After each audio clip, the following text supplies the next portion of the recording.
I shall talk about an interesting aspect of human personality, that is the role of emotions in life. After all, people keep talking of emotions. You got very emotional. In the interview also sometimes we ask areas that you like to improve. So I like to work on my emotions. After all, what are emotions? Broadly, emotions are an end product of feelings, and they are expressed in one way or the other. If you look at it, there are two kind of emotions broadly. One is positive emotions like love and affection, compassion. Others would be negative emotions like anger, fear, frustration, jealousy, rejection, hate. So one generally thinks that the negative emotions must always be avoided. They're bad. But really speaking, even the positive emotions can be bad sometimes, and negative emotions can be good sometimes. Let's try and understand the role of them and why they good and how are they good and how they become bad. For example, love. Love is a positive emotion, and we all are taught to love, to care. Good thing to be caring, good thing to be loving. But love is good only if it is unconditional. The moment they put conditions on love, it starts becoming what love is not supposed to be. So it is supposed to be unconditional love. It can be expressed without hesitation. It can be expressed sincerely. But the moment it becomes conditional, it is not love. Extreme love turns into possessiveness. When a mother is too possessive over the child, she put fetters on the growth of the child. Child fails to experience the life as it unfolds. Right? Too much of, one can say, shielding, too much of hand holding. That is because the mother loves her child, but it is to the extent of being too possessive. That's not good. They say, when you love somebody, let it free. If it loves you, it will come back. So, when you're loving, it's got to be unconditional. It allows the other person the chance to grow. And yes, it will always come back. Love always come back in greater quantity in what you give. Anger. We always know it's not good to be angry. The anger builds up blood pressure, anger builds up hypertension. Right? All those things are true. But is there a positive value of anger? Yes. It's only because of anger that you can tell somebody, please mind your business. Please lay off.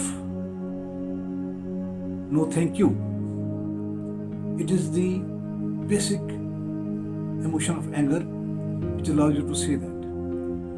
The moment anger becomes abusive, it turns bad.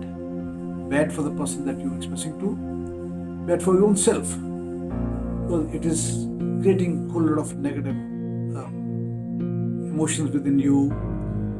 It secretes bad chemicals into you, right? And affects your health. Right? So it's good to be mindful of yourself and express anger in a subtle, appropriate manner where you can tell full stop, this much and no more.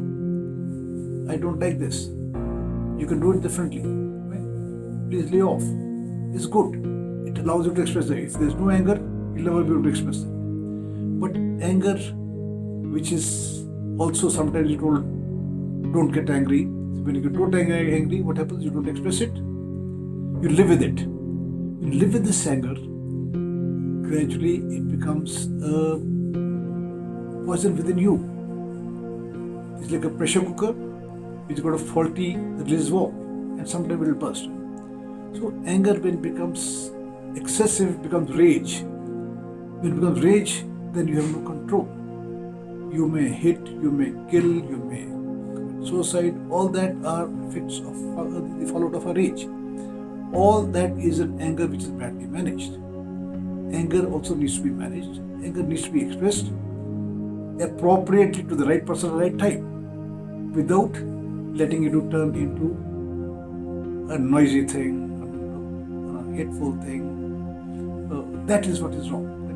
Managing it is important, knowing it is important, and expressing it without hurting somebody is important. Fear, again, is a natural. Fear is a natural emotion. All children are born with basically two types of fears: fear of loud noise, fear of falling. Beyond that, there is no fear. As we grow up, we get out of it. But we cultivate fears. We cultivate fears. The biggest fear of a man is the fear of the unknown. पता नहीं क्या होने वाला है, होगा क्या नहीं. All those are cultivated fears. Come because of our own inadequacy. Come because of our own lack of understanding ourselves. Right? So fear also, when you nurture over time, when you hold it within yourself, it turns into panic. Panic is wrong. Panic is what leads to accidents. Panic is what leads to sickness. So one should know fear is good so long as it allows you to be cautious, to build in a caution, so that you don't unnecessarily get hurt. So you don't see, you have to be cautious enough to lock your room when you go, otherwise somebody will enter it and take things out of that. So to that extent, caution is enough. Driving, you have to be cautious to have control on the brakes and accelerator. But when you're reckless, you can be bad. You can be fearful, you'll be very careful driving downhill, come uphill, you'll not enjoy it, right? So therefore, fear is okay to allow you to be cautious, but more than that is bad, needs to be avoided. Another interesting emotion, envy. Is it good? Not so good. Envy and jealousy. Envy is one extreme, jealousy is the other extreme. Envy is good to the extent like a child sees his elder sister riding a bicycle, he wants to do it, he is envious. I wish I could do it. I wish I could do it propels him to try to do it. It motivates to try to do it. So envy is also good so long as it's allowing you to try harder, motivate you to do better. That is good part of envy. But when you allow it to grow, suppress it, which it turns into what we call jealousy. Jealousy is not good. When you see somebody who's doing something better than you, you're jealous, you do something to let him down. He's enjoying something, you'll do something to spoil the fun. That is jealousy, not good. But the other end of jealousy, the smaller end of jealousy, envy, is good. It propels you, motivates you to do better. So actually, emotions are all relevant. They all have a positive role to play in life. But we have to learn how to manage them. When you can't manage them, then they take you for a six. In fact, they compare emotions, they say, are like horses. If you control them, you go for a good ride. But if you can't, then they take you for a ride, which you should learn to avoid.